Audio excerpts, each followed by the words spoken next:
हाँ जी, सभी को मेरा नमस्कार। पिछले क्लास में हमने नेस्टेड लूप के बारे में थोड़ा सा बेसिक डिस्कशन किया था और ये समझा था कि नेस्टेड लूप होता क्या है। Loop inside the loop is called nested loop. और नेस्टेड लूप में हमारा इनर लूप पहले कंप्लीट होता है, आउटर लूप बाद में एग्जीक्यूट होता है। ये चीज़ हम थोड़ा डिस्कस कर चुके हैं, समझ चुके हैं, उस वहाँ मैंने एक्सप्लेनेशन दिया है आपको। थोड़ा सा एक बार पिछला वीडियो देखेंगे तो और समझ में आ जाएगा। आज उसी चीज़ को थोड़ा सा आगे बढ़ाएंगे और इसमें हम समझेंगे कि जैसे मैंने बोला था आपको कि अपने को पैटर्न बनाना है, लाइक इस तरीके का पैटर्न बनाना है। कौन सा पैटर्न बनाना है? 1 1 2 1 2 3 1 2 3 4 1 2 3 4 5। तो इस तरीके का जब अपने को पैटर्न क्वेश्चन में मिलता है कि आपको ये पैटर्न प्रिंट कराना है, तो एक बात याद रखना, स्टूडेंट क्या करते हैं, प्रिंट कमांड लगा लगा के लिख देंगे। सिंपल क्या लिखेंगे, ये लिखेंगे प्रिंट, और प्रिंट के अंदर ऐसा लिख देंगे 1/n 1 2/n। बेटा ये रॉन्ग है, ये ठीक नहीं है, ये गलत है तरीका। अगर आप इस तरह से पूरा एक प्रिंट के अंदर लिख दोगे 1/n लगा, तो स्लैशन क्यों लगाते हैं हम? न्यू लाइन के लिए लगाते हैं। 1 2 3 फिर स्लैशन क्या होगा, ये जो स्लैशन करेगा ये न्यू लाइन बना देगा। ये आपका आउटपुट तो दे देगा, याद रखना, आउटपुट तो दे देगा, लेकिन आपको मार्क्स नहीं देगा। ये रॉन्ग है। जब भी आपसे इस तरीके का पैटर्न बोला जाए तो आपको ये काम करना है, हमेशा लूप के साथ करना है। और भी तरीके हैं प्रिंट कर, आप 5 बार प्रिंट लिख दो, 5 टाइम प्रिंट लिख दो।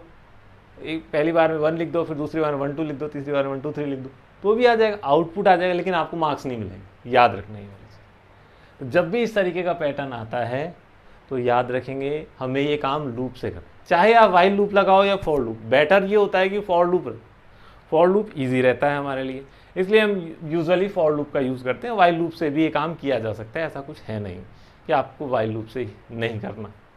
जो बच्चे अच्छे से, जिनकी प्रोग्रामिंग अच्छी है, वो वाइल लूप से करना चाहें तो वाइल लूप से भी ट्राई कर लेना। मैं आपको इस चीज़ का सॉल्यूशन फॉर लूप से बताऊंगा, बट प्लीज़ इस तरीके का आंसर ना लिखा करें, ये गलत है, आपको मार्क्स नहीं मिलेंगे, आउटपुट आ जाएगा। ओके, तो चलिए अब बात करते हैं कि सही तरीका क्या है। कि जब भी आपके पास क्वेश्चन में ये कहीं नहीं लिखा होगा कि आपको लूप से बनाना है, क्वेश्चन में सिर्फ ये लिखा होगा प्रिंट दिस पैटर्न, तो अब आप उस चीज़ को आप सिंपल प्रिंट लगा दोगे तो नहीं, आप, जाहिर सी बात है भाई, 4 मार्क्स का क्वेश्चन है, उसमें आपको 5 टाइम प्रिंट लिख कर काम नहीं होगा, ठीक है।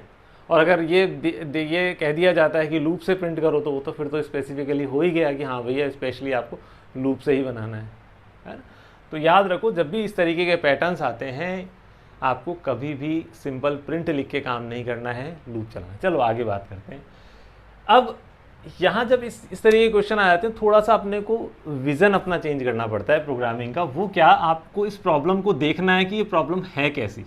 देखो, इस प्रॉब्लम में अगर हम ध्यान से देखें तो यहाँ पर हमारे पास क्या बन रहा है, एक ट्राइंगल बन रहा है,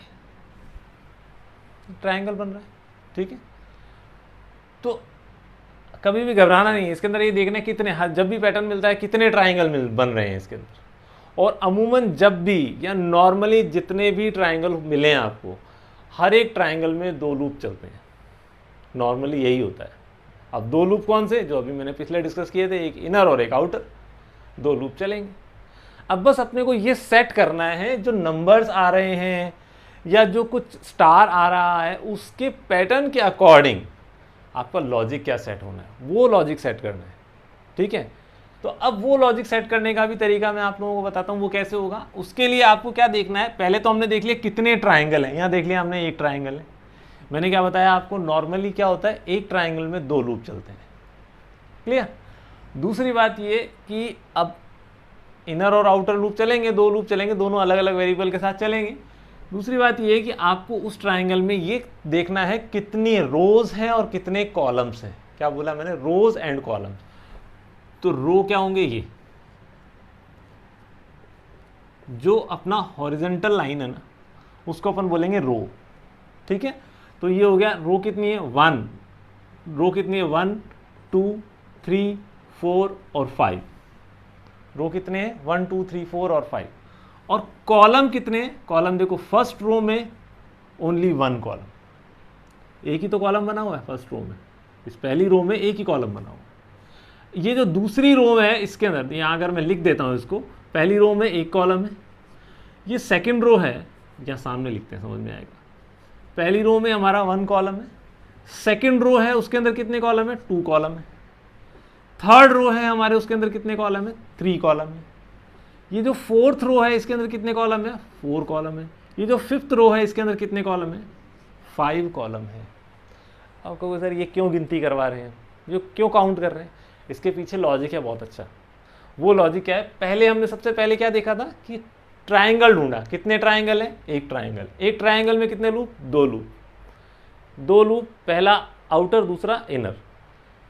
यहाँ ध्यान से सुनना, जो आउटर लूप होता है वो ऑलवेज रिप्रेजेंट करता है किसको, रोज को।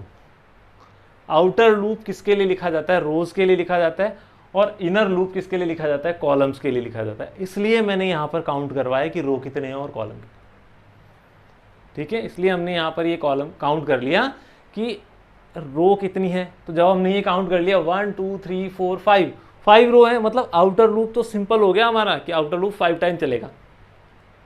आउटर लूप कितनी बार चलेगा, 5 टाइम चलेगा। और हम यहाँ पर 0 से स्टार्ट ना करके इसको कहाँ से स्टार्ट करेंगे, 1 से स्टार्ट करके और 5 तक चला देंगे, ठीक है। तो अब जब मैंने ये बात बोल दी कि आउटर लूप मेरा किसको रिप्रेजेंट करेगा, यहाँ लिख भी लेते हैं, आउटर लूप किसको रिप्रेजेंट करेगा, रो को। इनर लूप किसको रिप्रेजेंट करेगा, कॉलम्स को, ठीक है। आउटर लूप के लिए मैंने क्या बोला, कितने नंबर ऑफ रोज हैं यहाँ पर, 5 नंबर ऑफ रोज हैं। 5 नंबर ऑफ रोज है तो हमें पता है फॉर लूप को अगर 5 टाइम रन कराना है तो हम क्या लिखते हैं, फॉर वेरिएबल नेम। अब क्योंकि मैं रो के लिए चला रहा हूं तो मैं यहाँ पर वेरिएबल का नाम रख देता हूं आर, रो लिख दो तो भी चल जाएगा। फॉर आर इन रेंज, अभी मैंने आपसे बोला था 1 से स्टार्ट करना 5 तक चलाना है, मैं क्या बोलूँगा 1 से स्टार्ट करना और लेस देन 6 तक चलाना। तो क्या ये लूप हमारा 1 2 3 4 5 ऐसा नहीं चलेगा, ऐसे ही चलेगा। 1 से स्टार्ट होगा और लेस देन 6 तक यानी 5 तक चलेगा। 5 टाइम ये लूप रन हो गया, आधा काम हमारा हो गया। लॉजिक समझने से आधा काम हमारा हो गया। पहला हमने क्या बात समझी थी कि क्या बोलते हैं ट्राइंगल कितने हैं, मैंने बोला ट्राइंगल एक है तो 2 लूप तो पक्के चलेंगे, इनर और आउटर। रो कितनी है, वो रिप्रेजेंट करेगा आउटर लूप को, तो रो कितनी है 5 है, तो हमने कह दिया भैया 1 से 6 तक, यानी 1 से 6 तक यानी कि 1 2 3 4 5। अब इसके अंदर चलेगा इनर लूप। यहां थोड़ा सा ध्यान देना, आप इस बात को ध्यान से सुनना। कैसे, देखो रो नंबर 1 कॉलम, दोनों फिंगर्स देखना मेरी, row number 1 column, row number 2 column, row number 3 column, row number 4 column. आप अगर मेरी फिंगर्स को देख रहे हो या नंबर्स को देख रहे हो तो भी आपको समझ में आ रहा होगा कि जो रो नंबर चल रहा है उसके इक्वल कॉलम आ रहे हैं। जो रो नंबर चल रहा है उसके इक्वल कॉलम प्रिंट हो रहे हैं। देखो ना, 1 रो है, रो नंबर 1 है तो 1 कॉलम है, रो नंबर 2 है तो 2 कॉलम है, 1 और 2, रो नंबर 3 है तो 1 2 3 कॉलम आ गए, है ना। तो इसी लॉजिक को पकड़ लो। वो क्या, हमने क्या बोला, हमारा कॉलम स्टार्ट तो हमेशा 1 से होगा, कॉलम वाला लूप हमेशा कहां से स्टार्ट होगा, 1 से, लेकिन वो किसके लेस देन और इक्वल होगा, हमारी रो नंबर के। और रो नंबर का कौन सा वेरिएबल है, रो नंबर का वेरिएबल है हमारा आर। ये बात अगर पकड़ में आ गई तो बहुत अच्छी बात है, नहीं तो दिक्कत होती रहेगी। मैं दोबारा बताता हूं कि जो हमारा रो नंबर है उसके इक्वल कॉलम चाहिए।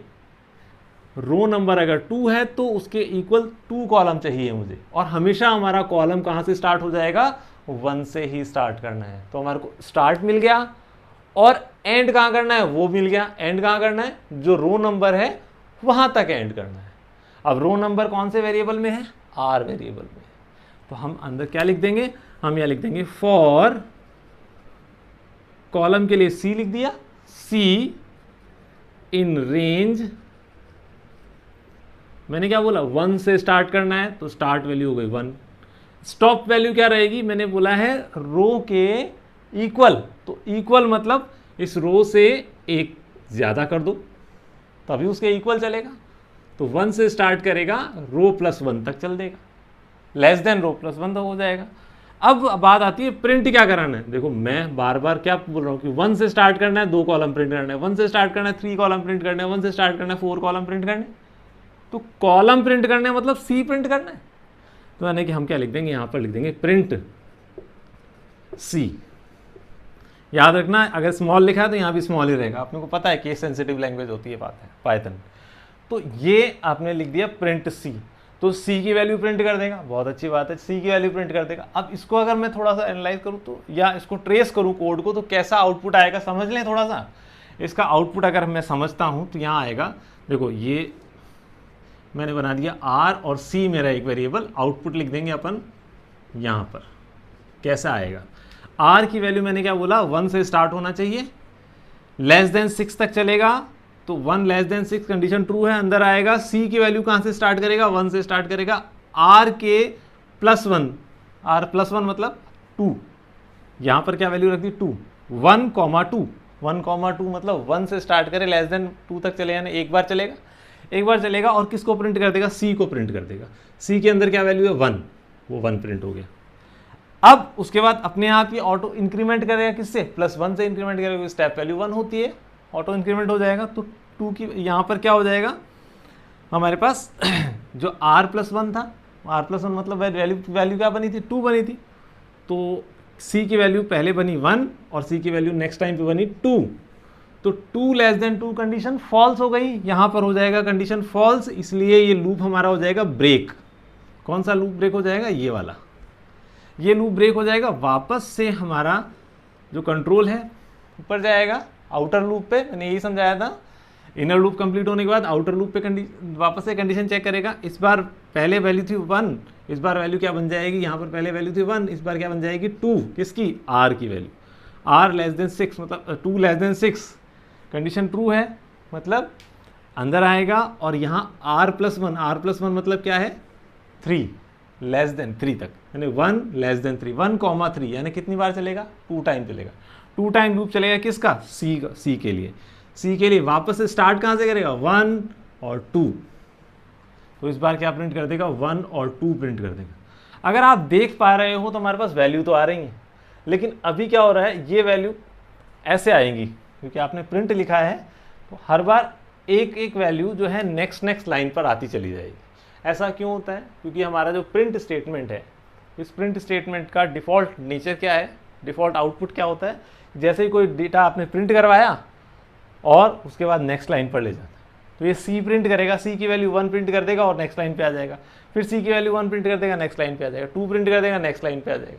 तो जो हमारा आउटपुट आएगा कुछ इस तरह का आएगा, 1 1 2 1 2 3 1 2 3 4 ऐसे, और फिर 1 2 3 4 5। पर हमें क्या चाहिए, हमें ये चाहिए 1, फिर 1 2, फिर 1 2 3, फिर 1 2 3 4, फिर 1 2 3 4 5। इसका मतलब क्या हुआ, ये जो आउटपुट हमारा पहला 1 है वो ऐसा आएगा, ये किसके अंदर, इस लूप के अंदर ही चल रहा है। दूसरा ये जो 1 2 आ रहे हैं, ये 1 2 कहाँ से आ रहे हैं, ये 1 2 भी हमारे इसी प्रिंट से आ रहे हैं, इसी लूप से आ रहे हैं। तो आपने जो ये लाइन चेंज हुई है, वो लाइन चेंज नहीं होनी चाहिए, हम ये चाहते हैं। और जब प्रिंट आप स्टेटमेंट लिखते हो तो लाइन चेंज हो ही जाती है। तो थोड़ा सा यहाँ पर चेंज क्या करना पड़ेगा, पहले आपको क्या करना पड़ेगा, यहाँ सी के बाद में कॉमा लगा के आप लिख देंगे and equal to inverted comma लगा दो, ब्लैंक स्पेस देकर, एक स्पेस दे दो, या तो एक स्पेस देकर एक इन्वर्टेड कॉमा लगा दो। तो इससे क्या होगा, जो आपका एंड हमारा क्या होता है, प्रिंट फंक्शन का कीवर्ड पैरामीटर होता है। ध्यान से सुनना, एंड हमारे प्रिंट फंक्शन का कीवर्ड पैरामीटर होता है। तो उसमें आपने क्या पाइथन को अब क्या इंस्ट्रक्शन दे दिया कि जो एंड आप नेक्स्ट लाइन से कर रहे थे, वो नेक्स्ट लाइन पर कंट्रोल नहीं लेके जाना है। कहाँ लेके जाना है, उसी लाइन में एक स्पेस दे देना है। ठीक है, अगर आपने यहाँ स्पेस लिखा है तो स्पेस आएगा, अगर नहीं लिखा है तो ब्लैंक, मतलब बिल्कुल टच करता हुआ ही आएगा, मतलब ऐसा आएगा 1 और फिर उसके साथ 2 लिखा हुआ है। ठीक है, पर अब इससे प्रॉब्लम ये आएगी, अब इससे ये इशू आएगा कि सारा डेटा ऐसा आएगा 1 1 2 1 2 3 1 2 3 4 1 2 3 4 5 ऐसा एक ही लाइन में आ जाएगा। क्यों, क्योंकि आपने मना कर दिया कि भैया नेक्स्ट लाइन पे जाना ही नहीं है। अब प्रॉब्लम हो गई। अब मुझे क्या चाहिए, मुझे ये चाहिए कि 1 प्रिंट हो जाए, उसके बाद नेक्स्ट लाइन पर जाए, 1 2 प्रिंट हो जाए, उसके बाद नेक्स्ट लाइन पर जाए, फिर 1 2 3 प्रिंट हो जाए, फिर उसके बाद नेक्स्ट लाइन पर जाए। तो इस बात को अगर ध्यान से समझ रहे हो आप, इसका मीनिंग क्या है कि जब ये कॉलम वाला लूप, जितने कॉलम प्रिंट होने हैं ना, उतने कॉलम प्रिंट होने के बाद में नेक्स्ट लूप स्टार्ट होने से पहले न्यू लाइन पे चला जाए।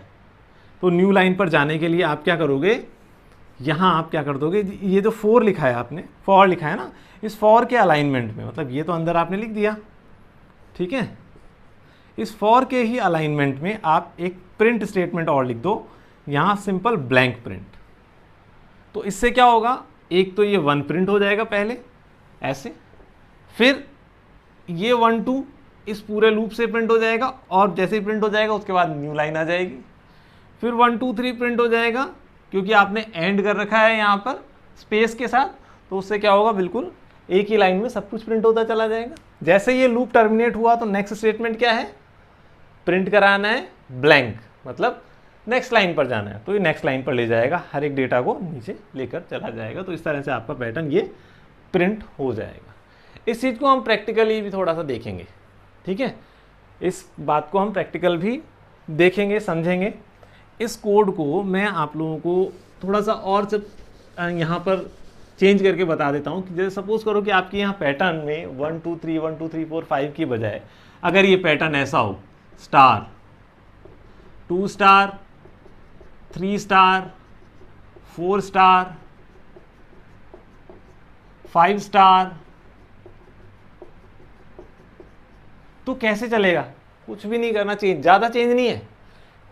क्यों नहीं है, देखो मैं क्या बोल रहा हूँ, यहाँ रो कितनी है 5, यहाँ रो कितनी है 5, हमने यही तो देखा था, ट्राइंगल कितने हैं, एक ट्राइंगल है, इसमें भी एक ट्राइंगल, रो कितनी है 5, इसमें रो कितनी है 5, कॉलम देखो 1 रो में 1 कॉलम, 1 रो में 1 कॉलम, 1 रो में 2 कॉलम, 1 रो में 2 कॉलम, सॉरी 2 रो में, रो नंबर 2 में 2 कॉलम, रो नंबर 2 में 2 कॉलम, रो नंबर 3 में 3 कॉलम, रो नंबर 3 में 3 कॉलम, रो नंबर 4 में 4 कॉलम, रो नंबर 4 में 4 कॉलम। पैटर्न तो सेम ही बन रहा है, केवल प्रिंटिंग में ही तो डिफरेंस है। तो लॉजिक तो हमारा यही रहेगा, यही, लेकिन प्रिंटिंग यहां जो आप कर रहे हो सी, इस सी की जगह आप क्या लिख दोगे, आपको लिखना होगा यहां पर स्टार कॉमा एंड, जो हम लिखते हैं, बस सी की जगह अगर आपने स्टार लिख दिया, यही चलेगा, बिल्कुल एग्जैक्ट कोड यही चलेगा। तो आपका सेम पैटर्न यहां ये बन जाए। तो हमारे एक क्वेश्चन तो ये हो गया, सेकंड क्वेश्चन ये हो गया। एक थर्ड क्वेश्चन और आप लोगों को बताया था, थर्ड पैटर्न और बताया था, इसी के जैसा अगर मान लो बना हुआ हो, वो क्या कि ऐसा बनाओ 1 2 2 3 3 3 4 4 4 5 5 5 5। अगर आप इसको ऑब्जर्व करो तो यहाँ भी एक ही ट्राइंगल है, यहाँ भी एक ही ट्राइंगल है, यहाँ भी टोटल नंबर ऑफ रोज 5 है, यहाँ भी टोटल नंबर ऑफ रोज 5 है। कॉलम कितने हैं, 1 रो में 1 कॉलम, 2 रो में 2 कॉलम, 3 रो में 3 कॉलम, सेम चल रहा है, बस प्रिंटिंग में डिफरेंस है। वो क्या है, रो नंबर 1 में 1 ही प्रिंट हो रहा है, रो नंबर 2 में 2 ही प्रिंट हो रहा है, रो नंबर 3 में 3 ही प्रिंट हो रहा है, तो रो नंबर 4 में 4 ही प्रिंट हो रहा है, रो नंबर 5 में 5 ही प्रिंट हो रहा है। तो अगर आपने यहां पर स्टार की बजाय रो नंबर को कौन सा वेरिएबल रिप्रेजेंट कर रहा है, रो नंबर को रिप्रेजेंट कर रहा है आर, तो आपने आर प्रिंट कर दिया, ये आ जाएगा।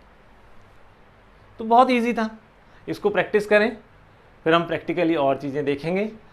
और एक बात और मैं बता दूं, वाइल लूप को भी आप नेस्टिंग कर सकते हैं, ऐसा कोई ज़रूरी नहीं है कि वाइल लूप में नेस्टिंग नहीं हो सकती, फॉर लूप में ही नेस्टिंग हो सकती है। तो आई थिंक मुझे लगता है कि मैं जो आप लोगों को पैटर्न के क्वेश्चन समझाने की कोशिश कर रहा था वो समझ में आ गए होंगे। अगर कोई डाउट है तो प्लीज़ कमेंट करिए, मुझे बताइए। तो आज की क्लास इतनी ही, नेक्स्ट हम प्रैक्टिकल में भी इस चीज़ को देखेंगे। Thank you very much, have a nice day.